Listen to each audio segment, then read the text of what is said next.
आज की इस क्लास में मुताला करेंगे बच्चों हमारी दरसी किताब गुलिस्तान अदब के हिस्सा नज़्म के सबक नंबर 16 का, और इस सबक का उन्वान है वक्त का तराना। बच्चों ये एक नज़्म है और इस नज़्म को अली सरदार जाफरी ने लिखा है।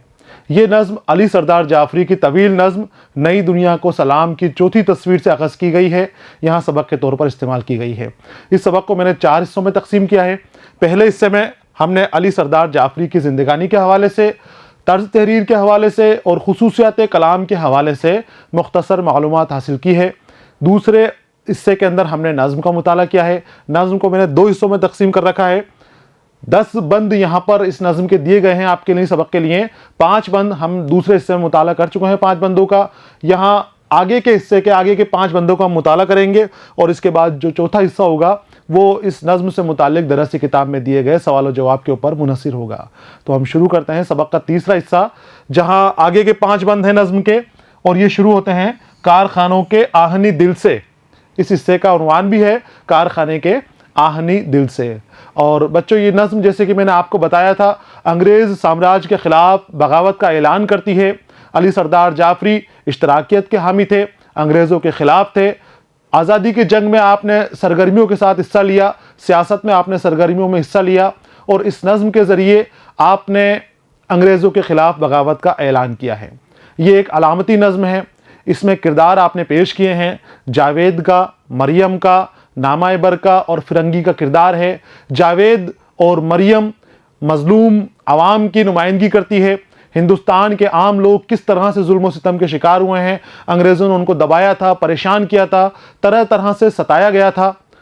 आप उनकी अलामदगी करते हैं इन किरदारों के ज़रिए। इसके बाद एक नामायबर किरदार है जो हमारा रिवायती किरदार है। मुआशरे की रिवायती अंदाज जो हैं, जो पुराने सोच के लोग होते थे, जो कुछ भी काम करने से आगे से पहले कई तरह की बातें किया करते थे, उनकी नुमाइंदगी करता है। और एक किरदार फिरंगी का किरदार है जो अंग्रेज़ों की नुमाइंदगी करता है, जो जालिम है और मगरूर है। उसका गुरूर तोड़ने के लिए इस नज़्म के अंदर बगावत होती है, और बगावत के बाद जावेद को सज़ाए मौत दी जाती है और मरियम को रिहा कर दिया जाता है। लेकिन जावेद के बगैर अब वो अकेली है। इसमें नज़्म में एक और किरदार है जो पैदा नहीं होने वाला बच्चा है। जावेद और मरियम के शिकम में पल रहा उसका बच्चा है जो पैदा होने वाला है, और वो मुस्तकबिल की नुमाइंदगी करता है, आने वाली नस्लों की नुमाइंदगी करता है।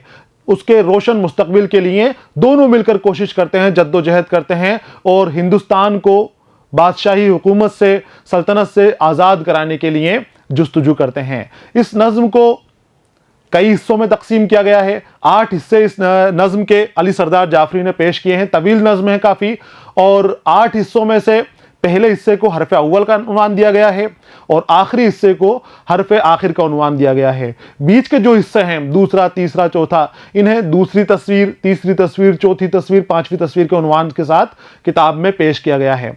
यहाँ चौथी तस्वीर की दूसरी नज़्म का एक हिस्सा आपके सामने पेश किया गया है। तवील नज़्म है, उसमें भी काफ़ी सारे बंद हैं। यहाँ सिर्फ 10 बंद आपके लिए नज़्म के तौर पर लिए गए हैं, सबक के तौर पर लिए गए हैं। इन 10 बंदों में से भी हम दूसरे हिस्से में 5 बंदों का मुताला कर चुके हैं। यहाँ हम बकिया 5 बंदों का मुताला करेंगे, उनका समझेंगे, तशरीह करेंगे, और जो पैगाम देना चाहते हैं अली सरदार जाफरी इस नज़्म के ज़रिए, उस पैगाम को भी हम हासिल करने की कोशिश करेंगे। तो हम शुरू करते हैं सबक का तीसरा हिस्सा, कारखानों के आहनी दिल से। आहनी यानी लोहे के।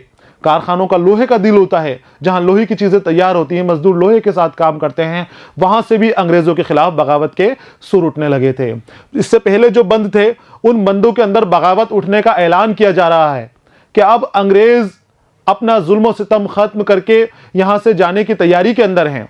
अब उनको भी लगने लगा है कि उनका इस दुनिया में, इस मुल्क में टिकना आसान नहीं है। उनके खिलाफ बगावत के सुर उठने लगे हैं, बगावत की आवाज़ें उठने लगी हैं, और कहीं एक जगह से नहीं, बड़े शहरों से नहीं, छोटे गांवों से भी, छोटे देहातों से भी मजदूर और किसान भी अंग्रेज़ों के खिलाफ बगावत के लिए उठ खड़े हुए हैं। हर जगह से अंग्रेज़ों के खिलाफ सुर उठ रहे हैं, हर जगह से बगावत की आवाज़ें उठ रही हैं, और वो बगावत में तेज़ी भी आ रही है, क्योंकि लोग अपने मुस्तकबिल के लिए बेदार हो चुके हैं, अपनी आज़ादी के लिए बेदार हो चुके हैं। अब वो गफलत में नहीं है। सदियों से जुल्म और सितम किया गया है, सदियों से दबाया गया है, लेकिन अब यहाँ हिंदुस्तान के लोगों को नज़्म के अंदर बताया गया है आज़ादी की कीमत मालूम चल चुकी है। उन्हें पता चल चुका है कि आज़ादी क्या होती है, खुली हवा में सांस लेना क्या होता है, और वो अपनी आज़ादी के लिए अब जुस्तजू कर रहे हैं। उन्हें अपनी जाने का खौफ नहीं है, उन्हें अपने पीटे जाने का खौफ नहीं है, जेल जाने का डर नहीं है। अंग्रेज़ों की गोलियों के सामने सीना चौड़ा करके खड़े हुए हैं, अंग्रेज़ों के फांसी के तख्तों के सामने खुशी खुशी खड़े हुए हैं और आज़ादी के लिए तैयार हैं। 1946 में ये नज़्म लिखी थी और इस नज़्म के ज़रिए अंग्रेज़ों के ख़िलाफ़ उठ खड़े होने की मंजर पेश किया है। अलामती नज़्म है, सीधे सीधे तौर पर कोई बात नहीं कही गई है, हर बात को अलामत के तौर पर पेश की गई है। तमसीली नज़्म इसको कहा जाता है। मिसाल के साथ करेक्टर्स पेश किए गए हैं और उन करेक्टर्स के ज़रिए, उन किरदारों के ज़रिए बातों को, मुद्दों को, मसलों को आगे बढ़ाया गया है। तो यहां पर जो आगे का हिस्सा है, पिछले हिस्से तक हमने देखा कि किसान खड़े हो गए थे, खेतों से बगावतों की सिपाह पैदा होने लग गई थी, खेतों से अब तक गल्ला ही उग रहा था, लेकिन अब बागी भी उग रहे हैं, सरकार के खिलाफ खड़े होने वाले लोग भी उग रहे हैं। तो यहां पर आगे के मंजर पेश किया जा रहा है कि खेत से तो उठते ही हैं, किसान तो बगावत के लिए खड़े हो ही गए हैं, साथ ही मजदूर भी बागी बन चुके हैं। अब मजदूर भी नहीं रुकने वाले हैं, मजदूर भी लाल परचम के तले अंग्रेजों के खिलाफ लोहा लेने के लिए खड़े हो गए हैं। पहले हम बुलंद ख्वानी करेंगे और उसके बाद तशरीह करेंगे। बुलंद ख्वानी देखिए। कारखानों के आहनी दिल से एक सैलाब सा उबलता है, कारखानों के आहनी दिल से एक सैलाब सा उबलता है, सुर्ख परचम हवा के सीने पर बन के रंगे शफक मचलता है। कारखानों के आहनी दिल से एक सैलाब सा उबलता है, सुर्ख परचम हवा के सीने पर बन के रंगे शफक मचलता है। यही हिंदुस्तान का साहिल है, यही हिंदुस्तान का साहिल है जिस पे टूटा गुरूर सुल्तानी, यही हिंदुस्तान का साहिल है जिस पे टूटा गुरूर सुल्तानी, आग सी आग लग गई है पानी में, मौजें करती हैं शौला अफशानी। यही हिंदुस्तान का साहिल है जिस पे टूटा गुरूर सुल्तानी, सुल्तानों जैसा गुरूर मगरूर के लिए इस्तेमाल किया जाता है, जो अपने आगे हर चीज को हकीर समझे, किसी को कुछ भी नहीं समझे, उस मगरूर की बात हो रही है कि यही हिंदुस्तान का साहिल है जिस पे टूटा गुरूर सुल्तानी, आग सी लग गई है पानी में, मौजें करती हैं शौला अफशानी, मौजें शौले बरसाते हुए मालूम दे रही हैं। यहाँ भी एक वाकया के बारे में बात की जा रही है। 1946 के अंदर जो जहाजियों ने सरकार के खिलाफ बगावत की थी, अपने हथियार लेकर खड़े हो गए थे, उसकी तरफ इशारा किया गया है। बादबां खुल गए बगावत के, बंबई के जहाजियों को सलाम, बादबां खुल गए बगावत के, बंबई के जहाजियों को सलाम, जो शहनशाहियत से टकराए ऐसे जाबाज गाजियों को सलाम। बादबां खुल गए बगावत के, बंबई के जहाजियों को सलाम, जो शहनशाहियत से टकराए ऐसे जाबाज गाजियों को सलाम। और दीदनी अहले शहर का है शुकोह, दीदनी अहले शहर का है शुकोह, गोलियां रोकते हैं सीनों पर, दीदनी अहले शहर का है शुकोह, गोलियां रोकते हैं सीनों पर, लब पे नारे निगाह में अज़्म जिहाद, हुर्रियत ज़ू फिगन जबीनों पर, हुर्रियत ज़ू फिगन जबीनों पर।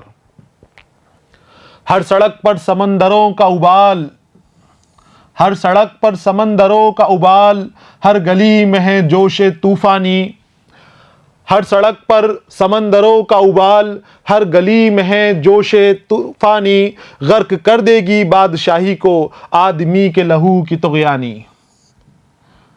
हर सड़क पर समंदर का उबाल, हर गली में है जोशे तूफानी, गर्क कर देगी बादशाही को आदमी के लहू की तुग़यानी। यहाँ कहा जा रहा है कि आदमी का जो लहू बह रहा है और वो मचल रहा है, सैलाब बन रहा है, उस सैलाब के अंदर बादशाहत खत्म हो जाएगी, बादशाह तबाह हो जाएंगे, अंग्रेज तबाह हो जाएंगे, जिन्होंने मुल्क को गुलाम बनाया है वो बर्बाद हो जाएंगे। यहाँ हमने बुलंद ख्वानी की है। अब आगे हम इन 5 बंदों की तशरीह करेंगे, इनको समझेंगे। देखिए, इस बंद में कहते हैं शायर, कारखानों के आहनी दिल से एक सैलाब सा उबलता है, सुर्ख परचम हवा के सीने पर बन के रंगे शफक मचलता है। आहनी का माने होते हैं बच्चों लोहे से बना हुआ। कारखानों का दिल लोहे से बना हुआ होता है, क्योंकि वहां पर लोहे का काम होता है और वो बड़ा मजबूत है, मजबूती के लिए अपनी जाना जाता है। तो यहां पर मजदूरों की बात कह रही है। अभी कही थी आपसे कि फसलों में बगावत की सिपाह उग रही है, यहां पर कारखानों के आहनी दिल से सैलाब उबल रहा है। यानी अब मजदूर भी बगावत के लिए खड़े हो गए हैं। जो कारखानों में काम करने वाले थे वो यूनियनें एक हो गई हैं और वो यूनियनें अंग्रेजों को भगाने के लिए साथ में मिलकर लड़ रही हैं। अब अंग्रेजों का इस दुनिया में, इस जहान में, हिंदुस्तान में टिकना मुश्किल है। वो यहां पर अब ज्यादा देर नहीं रुक सकते, उनको छोड़ना पड़ेगा, क्योंकि अब वो तबका खड़ा हुआ है जो मजलूम माना जाता है, जिसके ऊपर सबसे ज्यादा जुल्म सितम किए जाते हैं, जो महरूमियों में अपनी जिंदगी गुजर बसर करता है, खुद कम खाता है लेकिन ज्यादा काम करता है ताकि देश तरक्की कर सके, ताकि लोग टैक्स दे सके, ज्यादा आगे बढ़ सके। वो तबका अब बगावत के ऊपर उतर आया है। कारखानों के आहनी दिल से एक सैलाब सा उबलता है, यानी सभी एकजुट हो गए हैं और एकजुट होकर सैलाब की मानिंद आगे बढ़ रहे हैं। जिस तरह से सैलाब आगे बढ़ता है और रास्ते में जो भी चीजें उससे टकराने की कोशिश करती हैं उसे तबाह बर्बाद कर देता है, उसी तरह मजदूरों का भी सैलाब उमड़ पड़ा है, एक साथ जमा हो गए हैं और वो आगे बढ़ रहे हैं, आजादी की राह के अंदर आगे चलते जा रहे हैं और रास्ते में जो भी आ रहा है वो कुचला जा रहा है। अब इनके सामने कोई नहीं टिक पाएगा, इनके सामने कोई नहीं रुक पाएगा। सुर्ख परचम हवा के सीने पर बन के रंगे शफक मचलता है। सुर्ख परचम बच्चों कम्युनिस्ट पार्टी का झंडा होता है और मजदूर, ज्यादातर मजदूर यूनियंस जो होती हैं वो इसी झंडे के जेर अपने काम करती हैं। सुर्ख रंग लहू की निशानी होता है। मजदूर अपना लहू बहाकर, खून पसीना बहाकर कमाई करते हैं, खून पसीना बहाकर फैक्ट्रियों के अंदर काम करते हैं, फैक्ट्रियों के अंदर जो माल असबाब तैयार होता है उसको तैयार करते हैं। इसीलिए लाल रंग मजदूरों की पहचान मानी जाती है। मजदूरों और किसानों के लिए लाल रंग का इस्तेमाल किया जाता है। तो कम्युनिस्ट पार्टी से जुड़ी हुई थी, जितनी भी यूनियन बनी हुई थी उनके लाल झंडे थे। उस वक्त के हालात बताए जा रहे हैं 1946 के, कि लाल परचम के तहत आकर सभी यूनियन एक जगह हो गई और बगावत के ऊपर उतर गई, अंग्रेजों के खिलाफ खड़ी हो गई। और लाल परचम कम्युनिस्ट पार्टी की निशानी है, इश्तराकियत की निशानी है। सुर्ख परचम हवा के सीने पर बन के रंगे शफक मचलता है। और वो मजदूर जब निकले तो अपने साथ सुर्ख परचम भी लेकर निकले।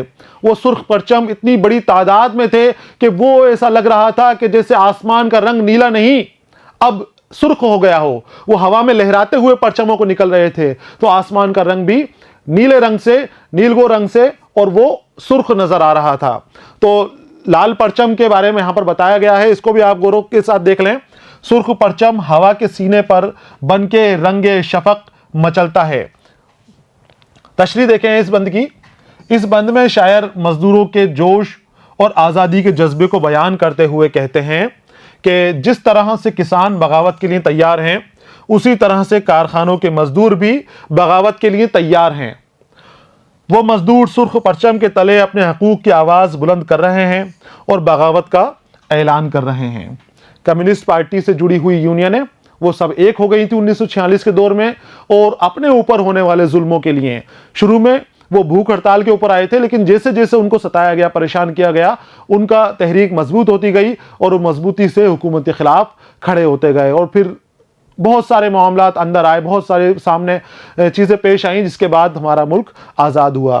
तो मुल्क के आज़ाद करने के लिए, आज़ादी के लिए बच्चों बहुत मेहनत करनी पड़ी है, बहुत जुस्तजू और कोशिश के बाद हमारा मुल्क आज़ाद हुआ है। उस मुल्क की आज़ादी के लिए, हमारे मुल्क की आज़ादी के लिए उस वक्त हर किसी ने अपनी कुर्बानी दी है, हर तबके से कुर्बानी दी गई है। वहाँ अमीरों के अंदर से भी कुर्बानी देने वाले थे, गरीबों में से भी कुर्बानी देने वाले थे।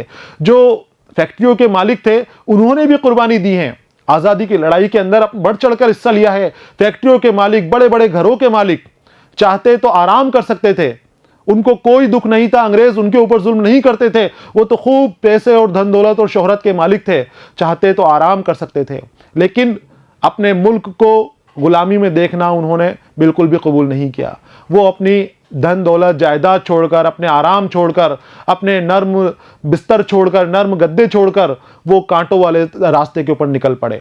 ऐसे ही मजदूर और किसान, जिनको 2 वक्त की रोटी भी सही तरीके से मुयस्सर नहीं होती थी, वो भी अपनी मजदूरी छोड़कर आज़ादी की लड़ाई के अंदर निकल पड़े, अपने हुकूक की आवाज़ बुलंद करने के लिए निकल पड़े। तो हर तबके से स्टूडेंट्स यूनियन ने भी खूब मुल्क की तरक्की के अंदर, मुल्क की आज़ादी के लिए हिस्सा लिया। जो तहरीक चली थी हमारे मुल्क की, उसमें स्कूल में पढ़ने वाले, कॉलेजों में पढ़ने वाले स्टूडेंट्स ने हिस्सा लिया, कॉलेज के स्टूडेंट ने हिस्सा लिया, तहरीकें चलाई और बहुत कामयाब तहरीकें उनकी रहीं। तो हर तबके ने अपना खून बहाया है, हर तबके ने आज़ादी के लिए कोशिश की है, कशमकश के ज़रिए आज़ादी, जद्दोजहद के ज़रिए आज़ादी हासिल की है। आगे आते हैं अगले बंद की तरफ। यही हिंदुस्तान का साहिल है जिस पे टूटा गुरूर सुल्तानी, आग सी लग गई है पानी में, मौजें करती हैं शोला अफशानी। अब यहां पर एक वाक़ये की तरफ इशारा किया जा रहा है। 1946 में एक वाक़या हुआ था जब हम आज़ादी के लिए लड़ रहे थे, जद्दोजहद कर रहे थे। तो फौजें उस वक्त आज़ादी की लड़ाई में शामिल नहीं हो रही थी, फौजें हुकूमत की ताबेदारी कर रही थी, हुकूमत के बताए हुए अहकामात को अमल में लेने हुई थी। ऐसे ही हमारी जहाज़ी बेड़ा भी था, अलग अलग जो बंदरगाहें होती हैं वहां तैनात थे, वो जगह जगह उनकी तैनाती थी। जहाज़ी बेड़े ने किसी बात के ऊपर 1946 के अंदर बंबई के जहाज़ी बेड़े ने हुकूमत के खिलाफ बगावत का ऐलान कर दिया। शुरू में मामला छोटा था, लेकिन अंग्रेज़ों ने जब उसके ऊपर दबाने की कोशिश की और जुल्म सितम करने की कोशिश की तो वो ज़्यादा मुखालिफत करने लग गए फौजी, और वो अंग्रेज़ों के खिलाफ पूरी ताकत के साथ खड़े हो गए। मुंबई के साहिल से शुरू हुई, उस वक्त बंबई कहा जाता था उसे, बंबई के साहिल से, बंबई के किनारे से वो जो जहाज़ था वहाँ से उन जहाज़ियों ने इसको शुरू करा, इस बगावत को। और धीरे धीरे ये जितने भी बंदरगाह आसपास थे, बंबई के पास अंडमान का था, केरल का था और कर्नाटक वगैरह के जो थे, इन सब के, मद्रास वगैरह के लोग जो जहाज़ी थे, बेड़े थे, ये सब एक साथ हो गए, एकजुट हो गए और सब ने हुकूमत के खिलाफ बगावत का ऐलान कर दिया। जब इनको सताया गया, इनको और ज्यादा परेशानी की गई, तो आवाम भी इस तहरीक से जुड़ गई, बंबई के आम लोग भी इस तहरीक से जुड़ गए, स्टूडेंट यूनियंस जुड़ गई और बहुत बड़ी तादाद के अंदर सड़कों के ऊपर निकल गई इनकी हिमायत के अंदर, जहाजियों की हिमायत के अंदर। तो जहाजियों ने जो छोटी सी शुरुआत की वो एक बहुत बड़ी चिंगारी बन गई और वो चिंगारी अंग्रेज हुकूमत को जलाने के लिए तैयार थी। अंग्रेज खौफ खा गए थे उसके बाद इनसे कि अगर इनको इस तरह से रखा गया तो फिर हम ज्यादा देर तक हुकूमत नहीं कर पाएंगे। तो अब बता रहे हैं शायर, उसी वाकये की तरफ इशारा कर रहे हैं जो 1946 के अंदर हुआ था, फरवरी 1946 में पेश आया था। तो कहते हैं यही हिंदुस्तान का साहिल है जिस पे टूटा गुरूर सुल्तानी। ये हिंदुस्तान का साहिल है, हिंदुस्तान का किनारा है जहां पर सुल्तानी गुरूर टूटा था, जो अपने आप के आगे, खुद के आगे किसी को कुछ नहीं समझते थे, हर इंसान को छोटा समझते थे, इतने गुरूर में, इतने तकब्बुर में डूबे हुए थे। और तकब्बुर जब इंतहा हो जाती है तो वो एक दिन खत्म हो जाता है, वो टूट जाता है। और ये अंग्रेजों को तकब्बुर किसने तोड़ा? ये 1946 के अंदर जहाजियों ने तोड़ा। वो खड़े हो गए, उनके खिलाफ बात मानने से मना कर दिया। शुरू में तो उन्होंने कहा था कि हम काम तो करेंगे लेकिन धीरे धीरे करेंगे, खाने की बात के ऊपर शुरुआत हुई थी, लेकिन बात जब आगे बढ़ी, मामले जब आगे बढ़े तो फिर वो आवाम तक पहुंच गए और आवाम भी इसमें शामिल हो गई। बहुत बड़ा मसला पैदा हो गया, बहुत बड़ा मुद्दा पैदा हो गया था जिस पे टूटा गुरूर सुल्तानी। तो वहां पर झुकना पड़ा था अंग्रेजों को, गुरूर टूटा था अंग्रेजों का, उनको समझौता करने के लिए, सुलह करने के लिए आगे आना पड़ा था।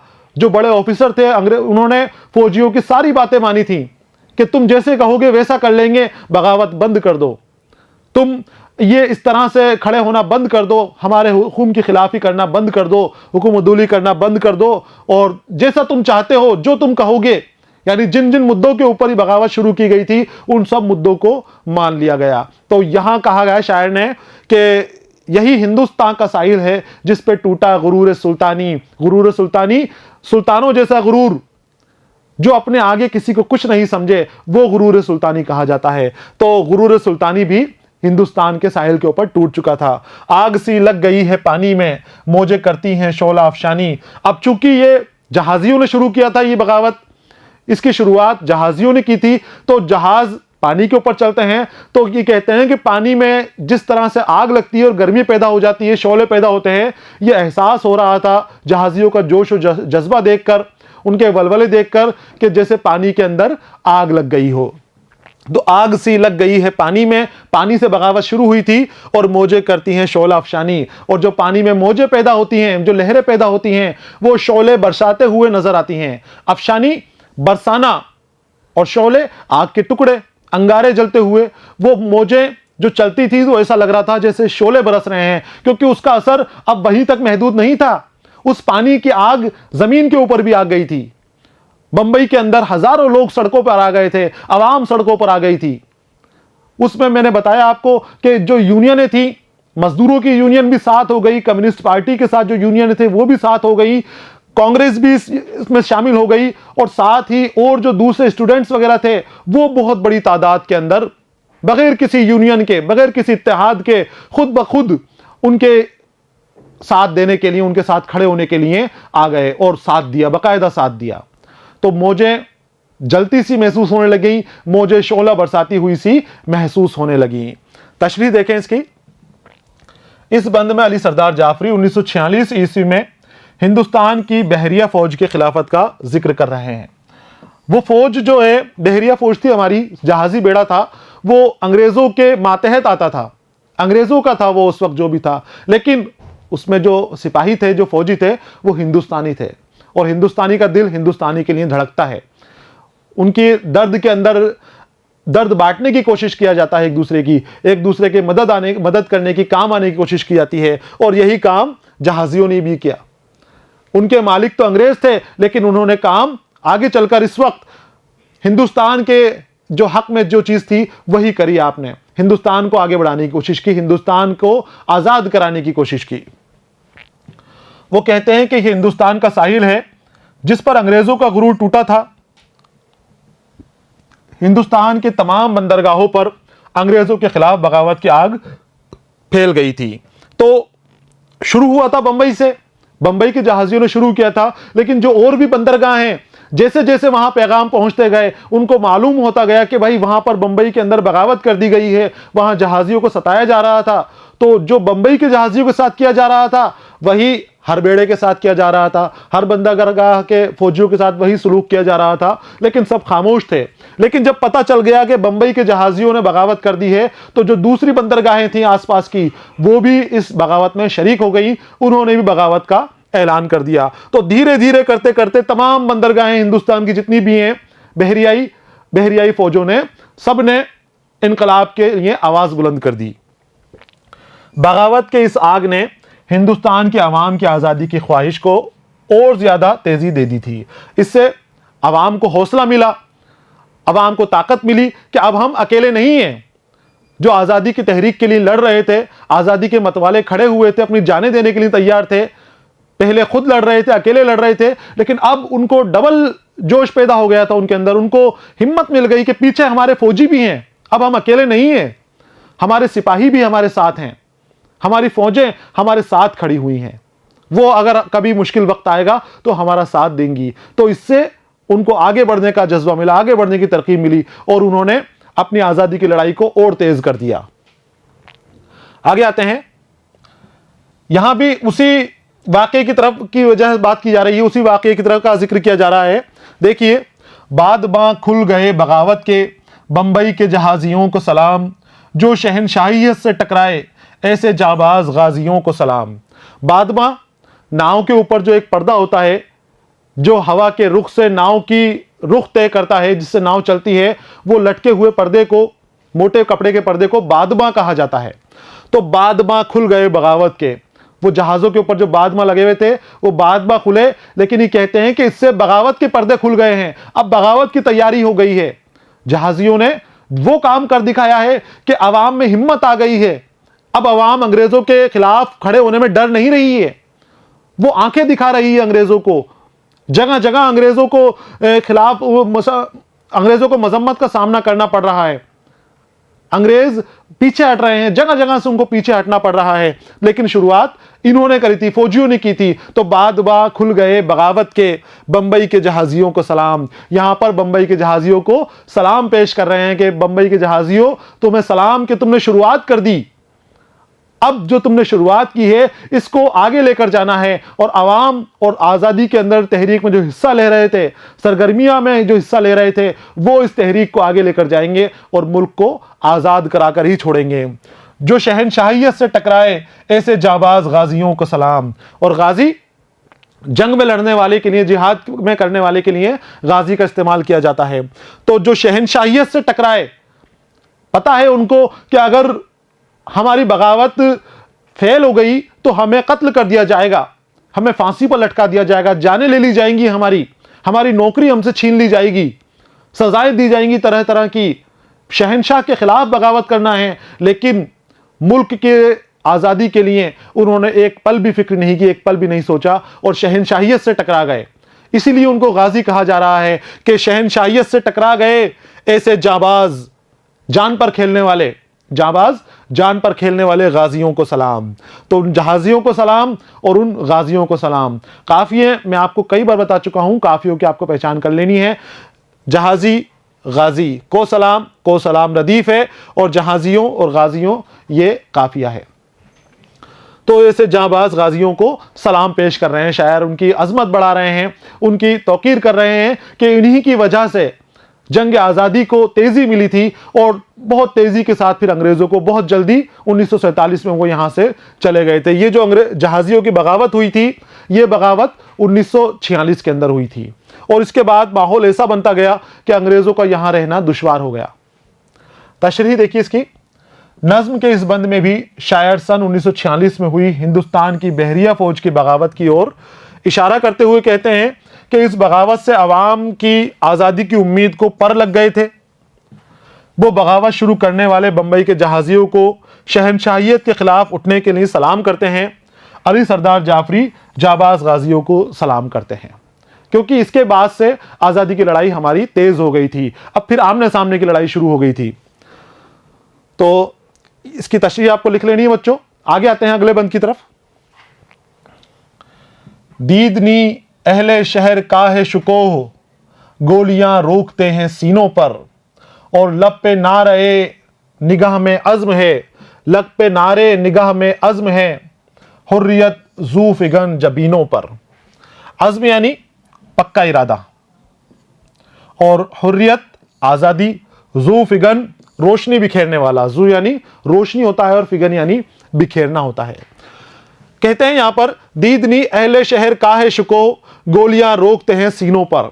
जब जहाजियों ने बगावत शुरू कर दी थी और उन जहाजियों को दबाया जा रहा था, अंग्रेज हुकूमत उनको परेशान कर रही थी, तो उन जहाजियों की हिमायत के अंदर बंबई की सड़कों पर भी लाखों लोग निकल आए थे बाहर। लाखों आवाम बाहर आ गई थी, लाखों की तादाद में लोग सड़कों के ऊपर आ गए थे सरकार के खिलाफ एहतजाज करने। तो उस वक्त उनका जोश और जज्बा वो देखने लायक था। दीदनी अहले शहर, दीदनी यानी देखने लायक, देखने के काबिल, अहले शहर शहर वाले, शहर का है शुकोह, शुकोह यानी जज्बा, उनका वकार, उनका दबदबा, शहर वालों का दबदबा। यहां पर बच्चों इसको पेश लगा के आपको पढ़ना है।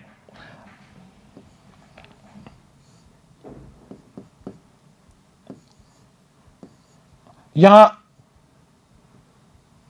शीन के ऊपर आपको पेश लगाना है तो ये शुको हो जाएगा। और अगर हम इसको अंदर शीन के नीचे जेर लगाते हैं तो ये शिकवा हो जाता है, यानी पेश और जेर से मानों में बहुत हेर बदल हो जाता है। तो पढ़ें तो इमला का ख्याल रखें, तरीके से पढ़ें। शुको यानी दबदबा, वकार, और शिकवा के माने होते हैं शिकायत करना, गिला करना, किसी बात के लिए किसी चीज की कमी की तरफ इशारा करना शिकवा कहलाएगा। और शुकोह का माने होता है दबदबा, वकार। तो यहां पर दबदबा है, यहां शिकायत नहीं की जा रही है, यह शिकवा नहीं है, यह शुकोह है। तो दीदनी अहले शहर का है शुकोह, यानी अहले शहर का दबदबा, उनका वकार, जो सड़कों पर निकल गए, अंग्रेजों के खिलाफ खड़े हो गए, उनका दबदबा भी देखने लायक था, उनका जज्बा भी देखने लायक था। क्योंकि क्या कर रहे थे वो? गोलियां रोकते हैं सीनों पर। वो अपने सीनों पर गोलियां रोक रहे थे। सीनों पर गोलियां रोकने का मतलब कि गोलियां खा रहे थे। अंग्रेज उनके ऊपर गोलियां चला रहे थे, लेकिन वो डरकर पीठ नहीं दिखा रहे थे, भागने की कोशिश नहीं कर रहे थे। गोलियां आ रही थी तो उनको कबूल थी, सीने के ऊपर गोलियां खा रहे थे, पीठ के ऊपर किसी ने गोली नहीं खाई, सामने खड़े होकर मुकाबला किया। तो अहले शहर का, शहर वालों का जज्बा भी उस वक्त देखने लायक था। अपने सीनों के ऊपर गोलियां खा रहे थे, लोगों का समंदर सड़कों पर निकल पड़ा था, लोगों का हुजूम आ गया था। बहुत सारी यूनियनें उस वक्त मुंबई की सड़कों के ऊपर आ गई थी और अंग्रेजों के खिलाफ खड़ी हो गई थी।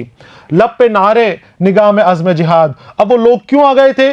उनके लबों के ऊपर नारे थे, इनकलाब के नारे बुलंद कर रहे थे, आवाजें लगा रहे थे कि हमें आजादी चाहिए, अंग्रेजों को यहां से जाना पड़ेगा, भारत छोड़ो के नारे लगा रहे थे। और निगाह में अज़्म जिहाद, अज़्म यानी इरादा, पक्का इरादा, और जिहाद, जिहाद यानी जद्दोजहद का, लड़ाई का इरादा करके वो आगे बढ़ रहे थे, अंग्रेजों के खिलाफ खड़े हो गए थे। अब उनका मकसद था कि आजादी लेकर ही जाएंगे, चाहे मर जाएंगे, लेकिन अब बगैर आजादी लिए हम यहां से नहीं जाएंगे। लब पे नारे, निगाह में अज़्म जिहाद, और हुर्रियत जू फिगन जबीनों पर। हुर्रियत के माने होते हैं बच्चों आजादी। आजादी की रोशनी उनकी जबीनों पर बिखरी हुई थी। आजादी की रोशनी की वजह से जो उम्मीद उनको मिलने वाली थी, उसकी वजह से उनकी पेशानियां चमक रही थी। उस चमकती हुई पेशानी के साथ वहां खड़े थे। यहां माने हैं कि उम्मीद की रोशनी लिए वो खड़े हुए थे, उम्मीद लेकर खड़े हुए थे कि अब यहां से तभी जाएंगे कि जब हमारा मुल्क आजाद हो जाएगा, जब अंग्रेज इसे छोड़कर चले जाएंगे, हमें अपने हाल पर छोड़कर वो यहां से निकल जाएंगे, जुल्म सितम खत्म हो जाएगा, उनके जुल्म सितम का अंधेरा खत्म हो जाएगा, तब हम यहां से निकलेंगे। तो इस तरह का जोश व जज्बा उन लोगों का था जो आजादी की लड़ाई के अंदर तहरीक में हिस्सा ले रहे थे। तशरीह देखिए इस बंद की। नज्म के इस बंद में अली सरदार जाफरी शहर के लोगों की हिम्मत और बहादुरी की तारीफ करते हैं। वो कहते हैं कि इन लोगों का दबदबा और वकार भी देखने लायक था। उन्होंने आजादी की ख्वाहिश में अपने सीनों पर गोलियां खाई, लेकिन जुल्म के खिलाफ घुटने नहीं टेके। सीने पर गोलियां खाते वक्त भी उनके लबों पर इनकलाब के नारे थे और निगाह आजादी के बुलंद और अजीम मकसद पर थी, क्योंकि उनको पता थी कि अगर हम यहां जमे रहे, डटे रहे, तो हमें जरूर आजादी मिलेगी। अंग्रेजों को यहां से जाना ही पड़ेगा, हिंदुस्तान को छोड़ना ही पड़ेगा। तो वो इस मकसद की तरफ निगाह करे हुए थे। गोलियां आ रही हैं, अभी उनको मारा पीटा जा रहा है, सब कुछ बर्दाश्त करते रहे, सब कुछ सहते रहे। सिर्फ यही मकसद था कि किसी तरह से हम हिंदुस्तान की बहबूदी के लिए काम कर जाएं। वो लोग आजादी हासिल करने के लिए जद्दोजहद करने का पक्का इरादा कर चुके थे। आजादी के जज्बे से उनकी पेशानियां रोशन थीं। ये तशरीह है इसकी, लिख लें इसको बच्चों आप। आगे आते हैं। हर सड़क पर समंदरों का उबाल, हर सड़क पर समंदरों का उबाल, हर गली में है जोश तूफानी, गर्क कर देगी बादशाही को आदमी के लहू की तुगयानी। तुगयानी यानी सैलाब, तूफानी कैफियत। जब इंसान से जुड़ जाता है और एक मकसद लेकर चलते हैं, सामने के एक मंजिल लेकर चलते हैं और जद्दोजहद करके चलते हैं, तो फिर वो बड़ी से बड़ी मुश्किल को भी आसान कर सकते हैं। एक दूसरे के हौसलों से बड़ी परेशानियों को भी पार कर जाते हैं और जो मुश्किल मंजिल नजर आती है उस मंजिल को भी हासिल कर लिया जाता है। यहां कहते हैं कि हर सड़क पर समंदरों का उबाल, समंदर आदमियों का समंदर, इंसानों का समंदर, बहुत बड़ी तादाद के अंदर इंसान सड़कों के ऊपर निकल आए, आवाम सड़कों के ऊपर आ गई है, अब परेशान हो चुकी है, जुल्म सितम से उकता गई है, तंग आ गई है और अब जुल्म सितम से निजात चाहती है। और निजात का यही तरीका है कि जालिम को उखाड़ फेंका जाए, जालिम को मुल्क छोड़ने पर मजबूर कर दिया जाए। तो इसलिए हर सड़क पर समंदरों का उबाल, हर गली में है जोश तूफानी, तूफानी जोश से हर गली भरी हुई है। ये जो लोग निकले हैं, ये सिर्फ ऐसे ही तफरीह के लिए नहीं निकले हैं, मजे लेने के लिए, आराम के लिए नहीं निकले हैं। ये तूफानी जोश के साथ बाहर निकले हैं। इनको आजादी चाहिए, इनको अंग्रेजों को इस मुल्क से भगाना है, इनको बादशाहों का जुल्म सितम खत्म करना है, इनको जालिमों का जुल्म खत्म करना है। तो ये जोश के साथ, वलवले के साथ बाहर निकले हैं। गर्क कर देगी बादशाही को आदमी के लहू की तुगयानी, गर्क यानी डुबोना, गर्क कर देगी बादशाही को आदमी के लहू की तुगयानी। और आदमियों का लहू जो सैलाब लाएगा, ये जो बहता हुआ खून जब अपना रंग लाएगा, तो बड़े बड़े बादशाहों की बादशाहत भी इसका मुकाबला नहीं कर पाएगी, वो भी इस सैलाब के अंदर गर्क हो जाएगी, वो भी इस सैलाब में डूब जाएगी। तो यहाँ पर जो आखिरी बंद है, इसके अंदर अली सरदार जाफरी बगावत का ऐलान कर रहे हैं और लोगों को ताकीद कर रहे हैं कि अगर जुल्म के खिलाफ एक हो जाओगे, इत्तेहाद के साथ लड़ोगे, तो जालिम ज्यादा वक्त तक नहीं टिक सकता, उसको मजलूम के आगे झुकना ही पड़ेगा। तशरीह देखते हैं इस बंद की। नज्म के इस बंद में शायर आज़ादी की मतवाली आवाम का हुकूमत के खिलाफ सड़क पर निकलने का मंजर पेश कर रहे हैं। वो कहते हैं कि हर सड़क आवाम के समुंदर की तरह नजर आ रही है और हर गली में जोश व खरोश के वलवले उठ रहे हैं। जोश व खरोश के साथ ये हुजूम आगे बढ़ रहा है जो बादशाही को कुचल कर रख देगा। मजलूम का लहू कभी फिजूल नहीं जाता, एक ना एक दिन वो अपना रंग जरूर दिखाता है। जो मजलूम का लहू गिरा है, जालिम ने जो जुल्म किया है, उसे उसका बदला जरूर मिलता है। तो यहां पर 10 बंद जो दिए गए थे वो मुकम्मल हो गए हैं, हमने उसकी तशरीह की है। आगे और भी हिस्सा है इसका, लेकिन यहां पर सिर्फ 10 बंद दिए गए हैं। इसके बाद जावेद और मरियम जो बगावत के अंदर इनके साथ साथ हैं, उनको गिरफ्तार कर लिया जाएगा और फिर उनके ऊपर मुकदमा चलेगा। मुकदमे के अंदर भी बहुत दिलचस्प वाकयात हैं, इनके मुकालमे हैं, बहुत दिलचस्प मुकालमे हैं जो आगे की राह तय करते हैं, मुस्तकबिल बताते हैं। और उसके बाद आखिर के अंदर फिरंगी जावेद को सजाए मौत देंगे। सजाए मौत पाने के बाद फिर मरियम का हाल है, मरियम अकेली रहेगी और किस तरह से वो नए तरीके की, नए ज़माने की उम्मीद रखती है, वो यहाँ पर बताया गया है। पूरी की पूरी नज़्म अलामतों के अंदाज में कही गई है, सीधे सीधे निशाना नहीं बनाया गया है, सीधे सीधे अंग्रेज़ों का नाम नहीं लिया गया है, बादशाहत का नाम लिया गया है, बादशाही गुरूर की बात की गई है, लेकिन इशारा वही है, अंग्रेज़ों की तरफ इशारा है। 1946 में लिखी गई थी, मुखालिफत सीधे करने के अंदर सजा हो सकती थी, जेल हो सकती थी, तो अलामती अंदाज के अंदर बात की है और अंदाज खतीबाना है।